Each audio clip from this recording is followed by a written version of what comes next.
हमारी विधानसभा में सहयोगी रही हैं। बहुत कुछ हमने इनसे सीखा है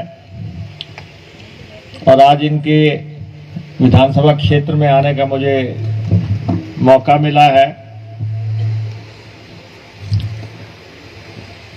यहाँ पे मंच पर विराजमान पार्टी के नेता कमल जी, पठानिया जी और हमारे ब्लॉक के president, working president, youth Congress के प्रेसिडेंट और महिला कांग्रेस के और अन्य साथीगण जितने भी यहाँ पे विराजमान हैं, हमारी एआईसीसी की ऑब्जर्वर यहाँ पे हैं और उपस्थित साथियों, लोकसभा का चुनाव चल रहा है और आपकी इस सीट से अनंत शर्मा जी को प्रत्याशी बनाया गया है और सबसे पहले तो आपको जो दो पार्टियों ने कैंडिडेट्स दिए हैं उनकी तुलना करने की जरूरत है। जो दो कैंडिडेट्स हैं, एक भारतीय जनता पार्टी ने दिया है और एक जो है कांग्रेस पार्टी ने दिया है। जो भारतीय जनता पार्टी के उम्मीदवार हैं, मुझे बताया गया, मुझे ज्यादा मालूम नहीं, कहते हैं कि शांता जी के कोई नजदीकी आदमी हैं, बस यही इतनी उनकी पहचान है। लेकिन जो कांग्रेस पार्टी के प्रत्याशी हैं वो इस देश में कॉमर्स मिनिस्टर रहे हैं, विदेश मंत्री रहे हैं, दूसरे ओहदों पे रहे हैं। तो आप देख सकते हैं कि जो कैंडिडेट आपने दिया है, जो आपका कांग्रेस पार्टी ने यहां पे दिया है, जब आप उनको जिता के भेजेंगे तो वो वरिष्ठता के आधार पे लोकसभा में पहली पंक्ति में बैठेंगे। पहली पंक्ति में बैठेंगे आपके बटन दबाने के बाद, क्योंकि 4 दफा सांसद तो वो पहले रह चुके हैं। उनकी वरिष्ठता कहां तय होगी जाके, केंद्रीय मंत्री के नाते, राज्यसभा के उपनेता के नाते, और जाके बैठेंगे पहली पंक्ति में नेताओं की। और जो बीजेपी ने दिए हैं वो वहां बैठेंगे जहां मेरे पुलिस के भाई खड़े हुए हैं। ये दोनों का तुलना है, आप देख सकते हैं। अनंत शर्मा जी को जो है भारी भरकम कोठी मिलेगी वरिष्ठता के हिसाब से, खुद ही लेके आ जाएंगे अफसर। और अगर भाजपा का प्रतिनिधि हुआ तो 1 साल तो दिल्ली में यही पता लगाता रहेगा कि फ्लैट कहां पे है।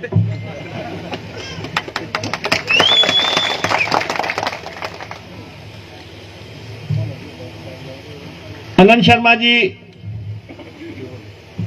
का अगर आपने वक्तव्य सुना हो, भाषण अगर आपने सुना हो, और वैसे भी मैं आपको कहता हूं,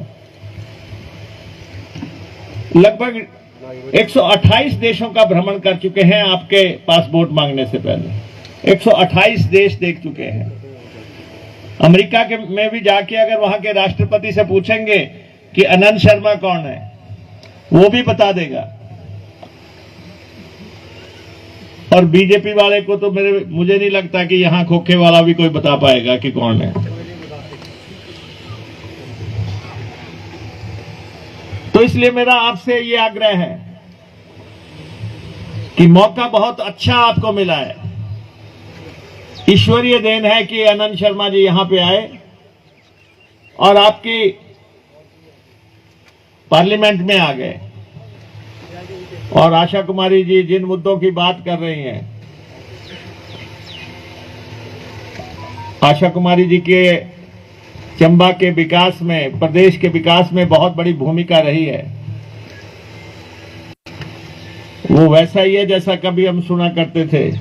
क्या क्या कहते थे, छोटी सुरगाड़ी बड़ा डैम बनाया।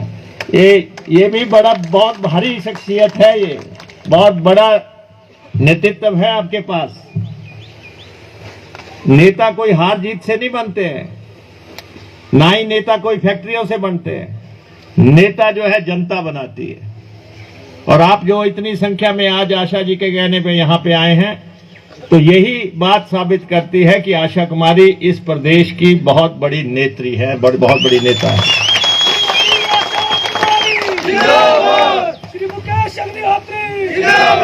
इसलिए मेरा आपसे ये आग्रह है, ये इस चुनाव में आप सिर्फ आनंद शर्मा जी को वोट नहीं दे रहे हैं, ये आशा जी की प्रतिष्ठा का भी सवाल है। आप सब लोगों को, अगर आप चाहते हैं कि हिमाचल प्रदेश की राजनीति में एक बार फिर से आशा कुमारी जी का सितारा बुलंद हो, तो सारे इकट्ठे होकर आनंद शर्मा जी को वोट डालें। क्या आप चाहते हैं कि आशा कुमारी जी का सितारा बुलंद हो?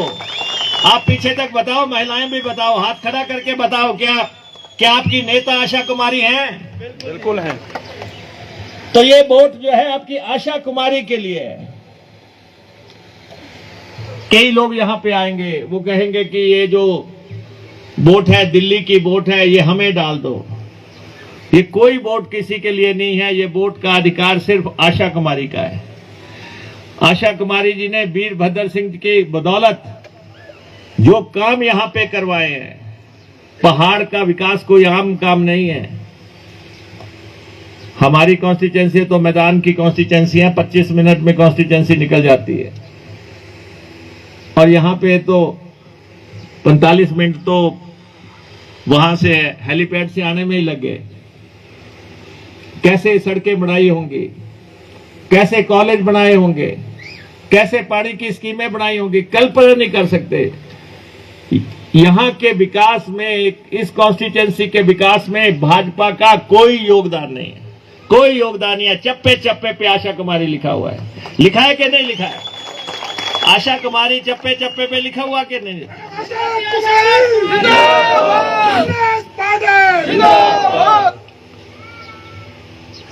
इस प्रदेश में दो लोगों को हम हमेशा याद करेंगे जब तक ये प्रदेश है।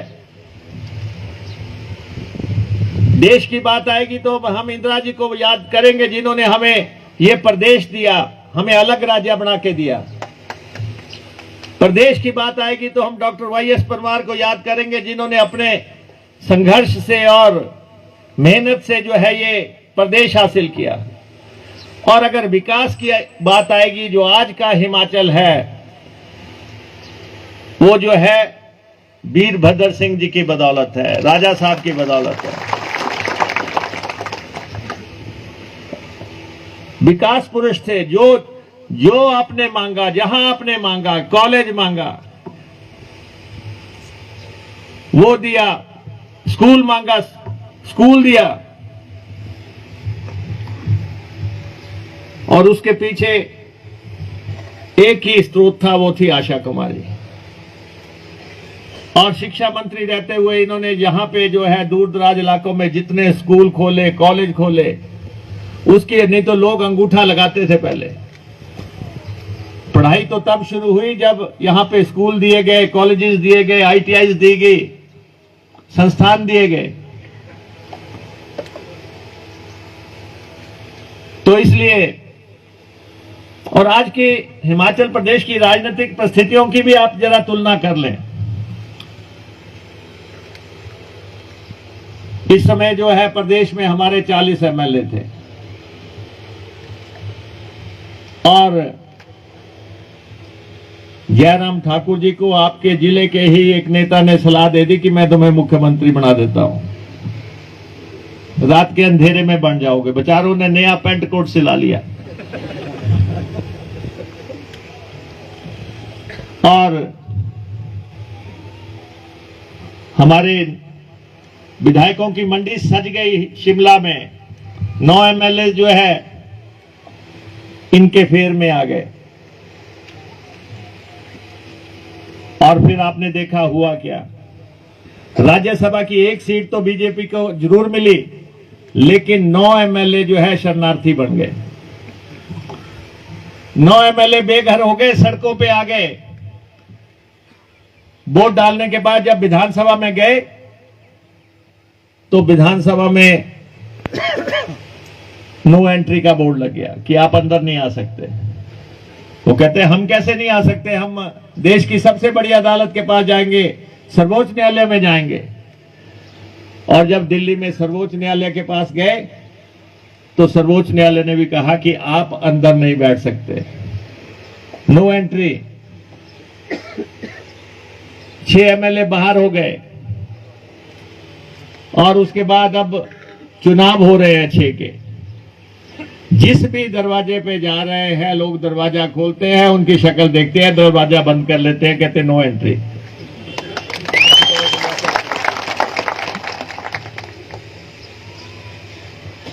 हम फिर हम 34 है, हम 40 हो जाएंगे और 4 तारीख को फिर से दोबारा।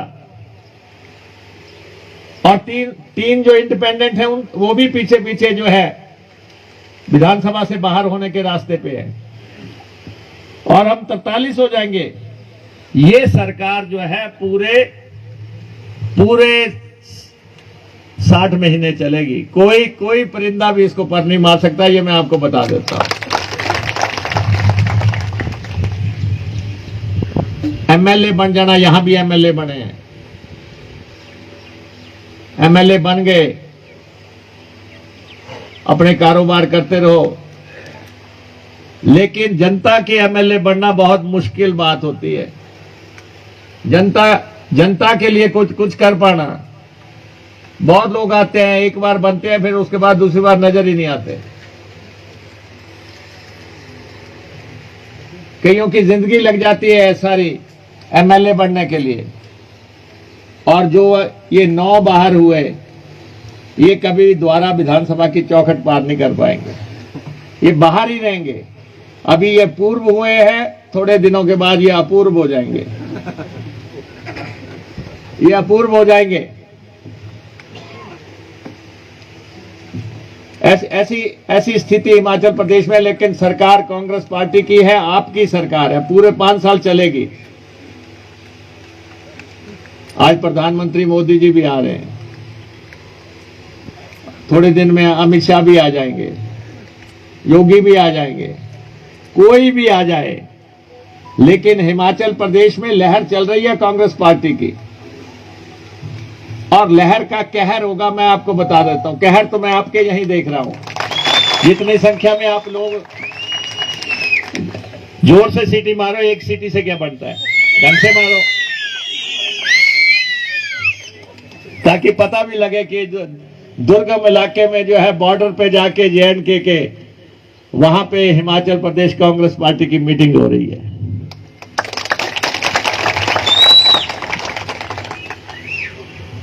और इतनी जमी हुई सभा है। जिस तरीके से आपने यहां पे मोटरसाइकिल की रैली निकाली है, जैसे झंडे दुकानों पे लगे हैं, जिस ढंग से आप यहां पे आए हुए हैं, मुझे लगता है कि आनंद शर्मा जी दिल्ली जाने वाले ही है। वैसे भी आपको पता है ट्रांसपोर्ट मिनिस्टर तो मैं ही हूं, परमिट मैं ही देता हूं किसी को भी कि आप किस तरफ जा सकते हैं। तो दे दे आनंद शर्मा जी को यहां से सीधा जो है चंबा दिल्ली का रूट दे दे, नॉन स्टॉप दे देते हैं, चंबा दिल्ली नॉन स्टॉप। या फिर तेलका दिल्ली दे। ये देखो, यहां तो मुझे लगता है जम्मू कश्मीर के साथ के इलाकों को, भद्रवाह को या दूसरे स्थानों को बसें चलाए तो ज्यादा अच्छा होगा, जो चंबा से चलनी होंगी। श्रीनगर चला देते हैं, हमारे पास किस बात की कमी है। कांग्रेस पार्टी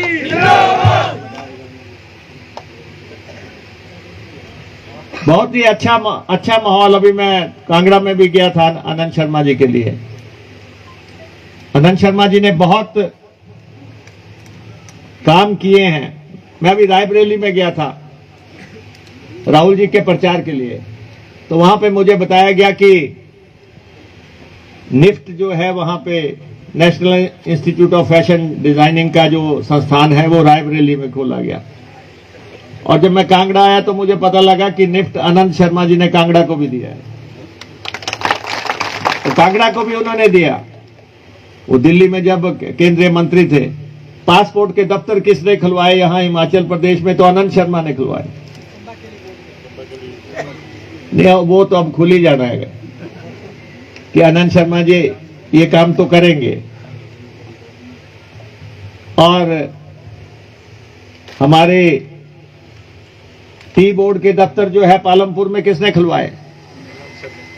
ये कंदरोड़ी का इंडस्ट्रियल एरिया किसने खुलवाया? मैं उसमें इंडस्ट्री मिनिस्टर था, मैं आनंद शर्मा जी के पास गया था, मैंने उनसे मांगे थे